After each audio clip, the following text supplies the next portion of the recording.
On this episode of Under the Radar Michigan, we head to Grand Rapids to experience a world-class art competition. We'll also tour the city on homegrown bikes and find the man who invented a better hot dog. Then we meet the woman who re-energized downtown Mount Pleasant.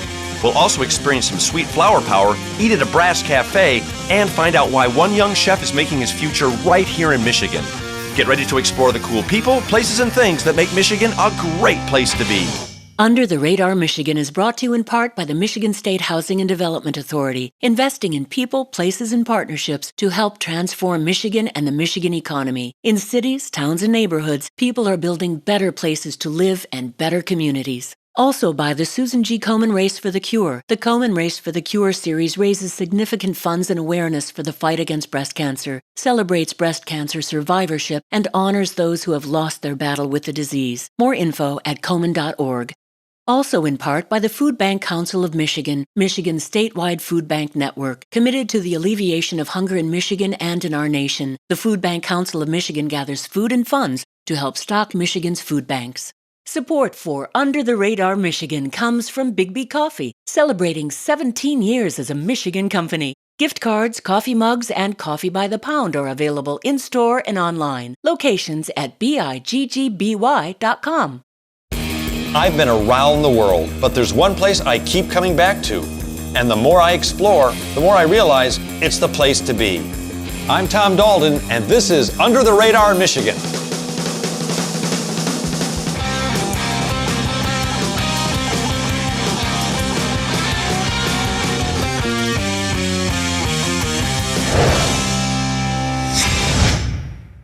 I'm in beautiful Grand Rapids, Michigan. Come to think of it, I've never even seen any rapids here. But what I have seen is a beautiful city that's alive with innovation and energy. Grand Rapids is Michigan's second largest city, and everywhere you look, things are happening here. It's a Midwestern metropolis with culture, history, beauty, and tons of opportunity. So I'd say if you're looking for someplace to live, work, or play, Grand Rapids should definitely be on your list. Grand Rapids is located in western Lower Michigan, just about an hour north of Kalamazoo. You know, I've always said if you don't know what to call something, just call it what it is. So what's all this? Well, this is called ArtPrize. And what is it? Well, it's exactly what it says it is. It's a big prize where they do art, and it's spread throughout the entire... Can I start over? Actually, ArtPrize is a lot more than that. In only its third year, it's become an art phenomenon.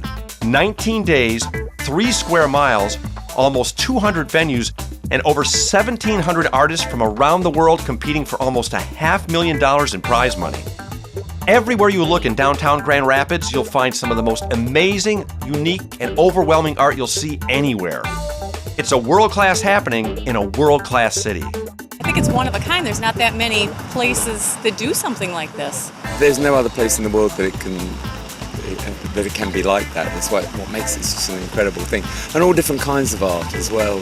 Here, when you look at something like what's behind me there and then see all those things, somebody's imagination running wild. Everywhere you walk around, there's something to see. All the different types of art, the different medias that they use, it's just great. So many different people, so many different exhibits, and just enjoying the beautiful weather and the scenery and seeing so many people out enjoying themselves. Heck, even the mayor thinks it's great. This is such a cool deal for our city. Well, it's unique, and I congratulate you on it because it's doing a lot for this entire state of Michigan. Now stay, you got 1,513 pieces to see. Oh boy. Okay? And plus you got to eat, you got to stay in our hotels, you got to spend money while you're here. If I only knew the mayor, maybe I'd get a free meal. Well, I wasn't able to wrangle that free lunch, but I did wrangle a conversation with ArtPrize marketing director Todd Herring. Whose idea was this? Because it's unbelievable to me that in 3 years, this has become so huge. It's 100% my idea. That's not true. I knew it's not true it. at all. It started with Rick DeVos, who's our president and founder. Right. And he's the one who came up with the concept, and he had a great team around him that was able to essentially pull it off in a very short period of time. And some of the really basic pieces that prize is the initial catalyst. Now we have almost 1,600 artists competing this year. Most of them have found other reasons to be part of ArtPrize. We have gallery spaces where there's artists who come from Chicago and they say they have more foot traffic and they sell more of their own prints than they do in any sort of gallery show that they have. in major cities. So there's lots of ways to win as you participate in ArtPrize aside from the big award itself. Now, what does an event like this do for the city of Grand Rapids? Well, ArtPrize is not something that an ArtPrize organization does. It's something that our entire city does together. It's the only way that could happen. So, coffee shops, restaurants, bars, and our art gallery, all of them become an art gallery. Yeah, that's the neat thing that I've seen. I've seen people actually giving up the sides of their buildings for artists. Yeah, and the city works with us too. We have a really unique relationship with the city, and it's one of the things that makes Grand Rapids really unique is that we have an amazingly collaborative city government that makes this happen. So there's actually a signage variance that takes place during the ArtPrize dates so that our artists can actually explore use of urban space in ways that would be prohibited in other cities. It's a great concept because it's great for the city, it's great for the people who live here, it's great for the people who come here to experience the art. It's great for us too because it gives us a segment on the show. That doesn't hurt. Now, for people who haven't experienced Grand Rapids, you live in Grand Rapids? What do you like about Grand Rapids? I really love the collaborative spirit. There's things that happen here that you just don't find other places. Like we have a comedy festival that again truly takes over the whole city. We have an incredibly walkable downtown, all along the riverfront. We have a lot of downtown living that's happened that's really changed the way a lot of people look at Michigan cities, and that we have redevelopment that's happening that's building places for people to live within the city. The city's big enough to have that metropolitan feel, but it's not overwhelming the size. Exactly. Yeah, and it's amazing to see what an arts culture does to a city. It really is amazing to see an entire downtown turn into a public art gallery. If you're into art and into big, beautiful cities, this entire event should be right up your alley. There are wonderful things to see around every corner. Now, say you're into big art, and I mean really big art. You're gonna love this. In season 1, if you guys saw us when we were up in Petoskey, we were at the Crooked Tree Art Center, and there were some tin can fish up there that I actually fell in love with. And this is the guy that made those fish. And now you made a dog? I made a big dog. The dog's name is Rusty. He's over 12 feet tall, 19 feet long, and came all the way from the UP. The detail Rich Brandstrom put into his creation is incredible.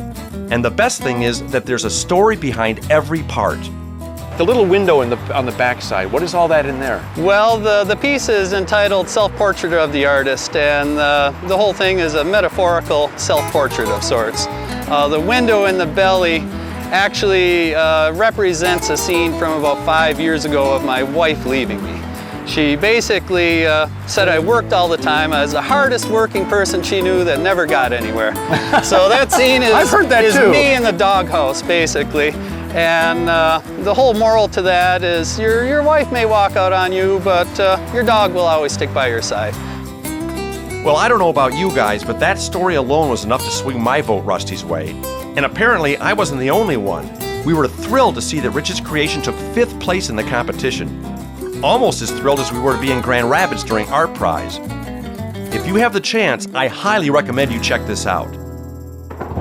If you want to help save the planet, you gotta reduce your carbon footprint. And I know I got a couple of big fat ones myself. So do 3 things for me. Get rid of wheel number 4, get rid of wheel number 3, and then come with me, we'll go see the guys at Slingshot.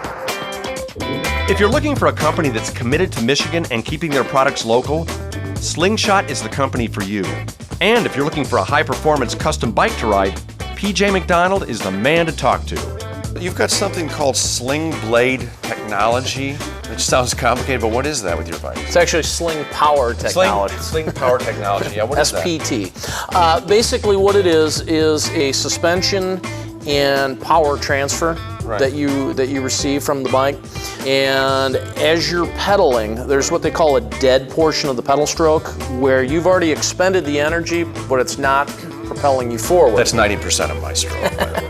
Well, in this case, what it's doing is it's capturing that energy through the coil spring and releasing that energy at the dead portion to propel you forward in a slingshot manner. I don't get it, but it sounds cool. Well, I was able to convince PJ to let me experience Sling Power technology for myself. Not only was it a great ride, but downtown Grand Rapids was the perfect place to do it. Why do you guys stay in Grand Rapids? So much of the local talent that's here. Everything from quality welders and in this case powder coaters and engineers. I mean, just all the talent. So you use a lot of Grand Rapids resources. Definitely. 98% of the bicycles sold worldwide come from Asia, and it's not an issue of quality, but really what we're looking at is, number one, jobs, but really also we can control so many other factors better in terms of production numbers and running changes, but jobs. You hear that, folks? If you're looking for a great bike that's great for Michigan, I think we may have found one for you. You know, for years, mankind's been trying to invent a better hot dog. Well, I got news for you. We don't have to worry about that anymore because they did it right here, and they did it 35 years ago. Where have I been? Yesterdog is a crazy, fun, eclectic place that has a cult following so big they could probably apply for tax-free status. It's located in East Town, Grand Rapids, and has been serving up delectable dogs for generations. This place is a legend. It's way different than any other hot dog place. She used to skip school to come here during lunch when we had open campus. Don't tell my mom. It really hits the spot every time, never disappoints. You can't get a better hot dog than Yesterdog. Yummy hot dog! Hey, hey. Hey, hey. Even the former mayor of Grand Rapids loves Yesterdog. There's nothing like it. It's a unique experience. It's got a lot of Grand Rapids memories, and Bill keeps it that way because he knows what people want. The mayor is, of course, talking about the mad dog inventor of Yesterdog himself, Bill Lewis. What made you decide to get into the hot dog business? Running from the law? Yeah, I was running from the law. And I heard, that there's going to be a recession or two coming up in the next 35 years. And unemployment was going to skyrocket. Right. And so I wanted to have a job that I wasn't going to lose my job. Right. The customers would have to fire me instead of just one guy. So I wanted to play the safe side. Well, after 35 years, and lucky for all of us, Bill still hasn't been fired. And he's pretty humble about his success. I didn't do it. Oh, it just happened? It just happened on its own, and I'm just lucky. Well, I'm guessing that the dogs had more to do with it than luck. But one thing I can say is that we sure felt lucky to find Yesterdog right here in Grand Rapids, one of Michigan's and the Midwest's greatest cities. We're in beautiful Mount Pleasant, Michigan, which is smack dab in the middle of the mitten right here. And we didn't see the mountain on the way into town, but I'm sure we'll eventually see it. It's a mountain. How can you hide that? You heard right. Mount Pleasant is located smack dab in the middle of Michigan's mitten. Whoa, deja vu. Now, I don't know about the mount part, but Pleasant is the perfect word for this city. It's the kind of place that when you get here, you instantly feel like it's your hometown. And Mount Pleasant continues to move into a positive future for a ton of reasons. But I've got two great ones for you. The first is Central Michigan University. It's the home of the Chippewas and more than 20,000 students expanding both their minds and Michigan's future. The second is Michelle Sponseller. She's the DDA director here, and her energy and ideas have revitalized downtown Mount Pleasant. Okay, I got a really wild scenario for you. Let's say you're on a TV show and the host of that TV show asks you to describe Mount Pleasant to him because he's never been there before. It's pleasant. That's what you would say? Tell me more about the city than that. No, it's wonderful. We have a wonderful community here. We are just steps away from Central Michigan University, so we have a great youthful vibe here in the city. We have everything you need right downtown, actually, from groceries to retail to banking, everything you need, and then some. Yeah, now, I understand the vibe of the city now is different than it used to be. Now, I don't know what the old vibe was like, but what's the new vibe? The new vibe. Active, lively, right. Things going on year-round. Want to engage the community to come out more and be a presence of what downtown is and what we hope to be in the future. Now, I understand you're doing more to connect downtown Mount Pleasant with CMU, the university. Correct, what are you guys yes. doing there? We have what's called the Downtown to Campus Connection. So this is Main Street right in front of us. Right. We are 9 blocks north of CMU's campus. So what we've done is extended the sidewalk, made it much wider for, students can walk up and down. We've added in some pedestrian lighting. We've actually added in this past summer some artwork. We've had murals painted along the way as well to make it a little bit more friendlier, but it's lit up like Christmas night every night of the year now. So the students feel good and safe to walk wherever they want to on the stretch. Yeah, well, the town's really pretty. We could actually walk it together. We could do the whole thing in just a matter of moments, shall we? I think we shall. We can't find the mountain that's they're supposed to be seen it. I'm not sure how you missed it. Southeast of town? Oh, okay, we'll keep looking. Well, conveniently enough, Michelle and I walked and talked our way right up to lunchtime. And you know what that means on UTR. Time to sample some local cuisine.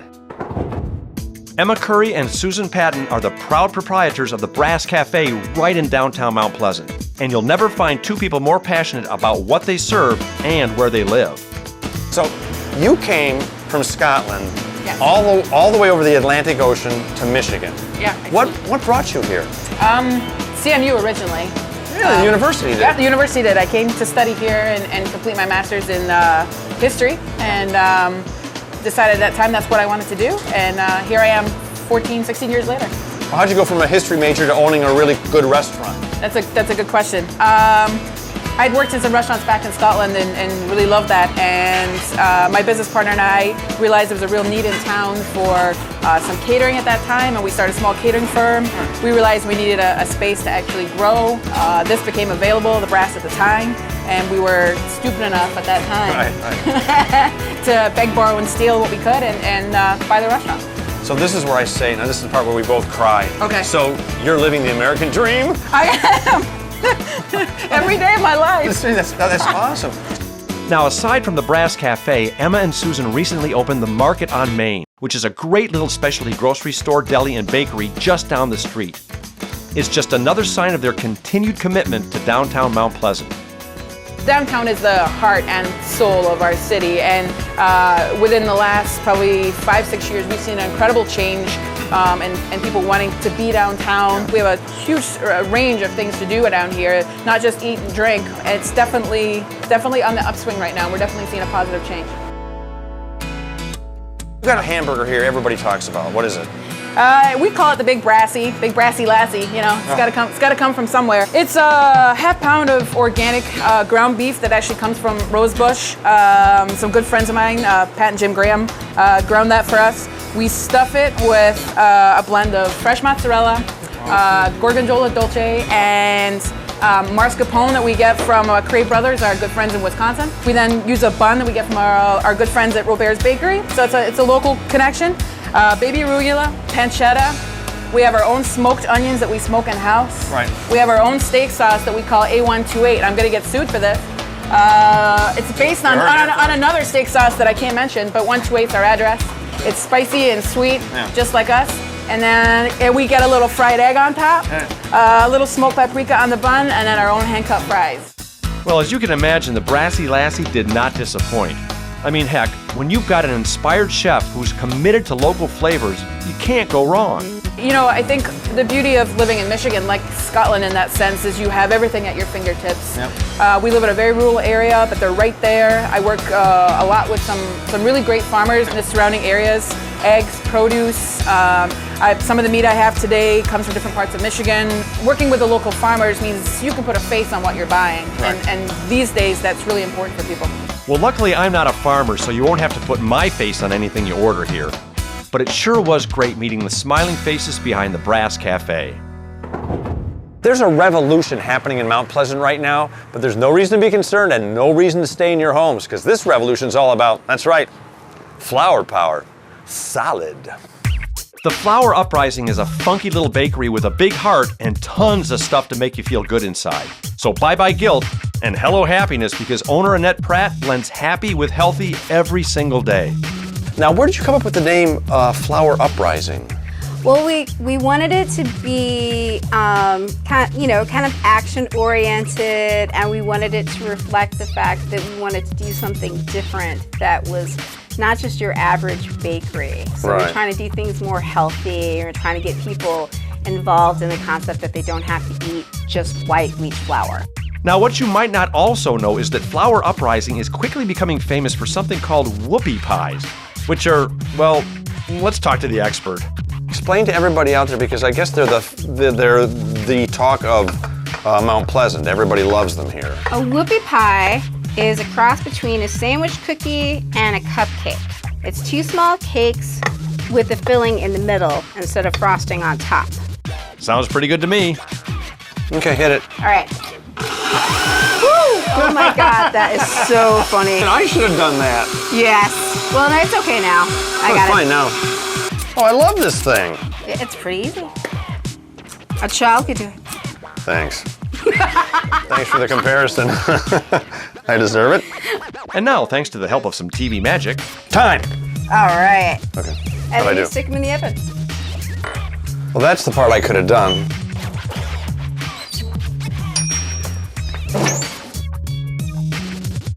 Ooh.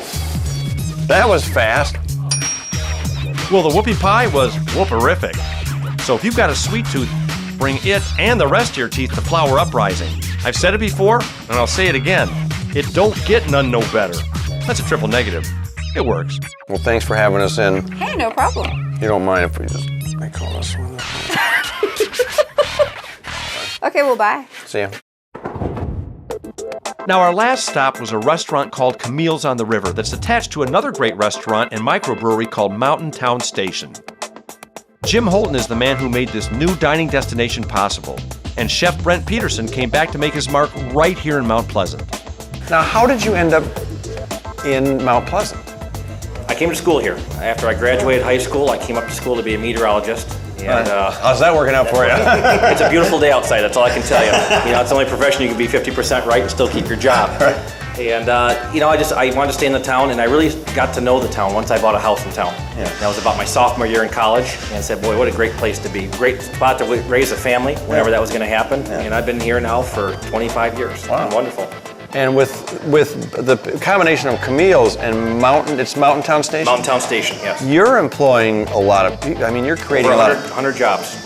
See, that's a wonderful thing to do for any community. Yeah, and it's just a great team that we have working here. And they're local. They're students or people that live in the community as well. Now you, Brent, you came from a place called Dish City or something? Dishland. Dishland, yes, right. You know, it's the land of dirty plates. It's kind of like Candyland, only not quite as fun. I was here for about 8 years. Kind of got my foot in the door in the culinary business that way. Basically went out to sow my wild oats in the culinary world, if you will. I actually happened to be in Chicago at the point in time when Jim was down for the food show down there. And we just sat down, had some drinks, and the rest is history. So what is your philosophy in the kitchen? Well, I mean, we try and respect the ingredients that we use. I mean, because that's really what it's about to me. The freshest ingredients provide us the best opportunity to give the diner the best food possible. Yeah, part of the concept that I was looking at is bring that freshness, the local and freshness to the restaurant. And when talking with Brent about it, he was all on board with it. He said, definitely we can make that happen. And I said, let's give it a shot. He's exceeded my expectations with it so far. You could go anywhere in the country and be an executive chef, but you chose to come back to Mount Pleasant, Absolutely, back to Michigan. Absolutely. And the whole time I was away, when I was vacationing, I would come back to Michigan just because I love the scenery here. I love the fact that there's seasons. Plus, you got the mountain here in town, right? Oh, it's huge. Absolutely. Yeah, I haven't found it yet, but it's close by? You're going to run into it when you go home. It's just in the northwest side of the east part of the county. So okay, you'll see it. It's perfect. great. Perfect. Well, as you probably guessed by now, we never did find that mountain. But what we did find was a cool city with great people and a real sense of community, right here in the heart of Michigan. Huh? Oh, boy, have you ever gone to somebody's website and you get there and it's kind of disappointing? Well, you should go to utrmichigan.com, because if you've never been there before, you won't know what to expect, so you can't be disappointed. You can go to our visitor's guide and find out places we've been, tell us where to go. You can jump to our Facebook page or even find out where to get a hat like mine, huh? So go to utrmichigan.com, and I promise you will not be disappointed. Watch. Aha! I love it. Under the Radar Michigan is brought to you in part by the Michigan State Housing and Development Authority, investing in people, places, and partnerships to help transform Michigan and the Michigan economy. In cities, towns, and neighborhoods, people are building better places to live and better communities. Also by the Susan G. Komen Race for the Cure. The Komen Race for the Cure series raises significant funds and awareness for the fight against breast cancer, celebrates breast cancer survivorship, and honors those who have lost their battle with the disease. More info at komen.org. Also in part by the Food Bank Council of Michigan, Michigan's statewide food bank network, committed to the alleviation of hunger in Michigan and in our nation. The Food Bank Council of Michigan gathers food and funds to help stock Michigan's food banks. Support for Under the Radar Michigan comes from Bigby Coffee, celebrating 17 years as a Michigan company. Gift cards, coffee mugs, and coffee by the pound are available in-store and online. Locations at biggby.com. Closed captioning for Under the Radar Michigan is made possible by Shamrock Travel in downtown Rochester. Shamrock Travel, providing complete travel services right here in Michigan for over 20 years.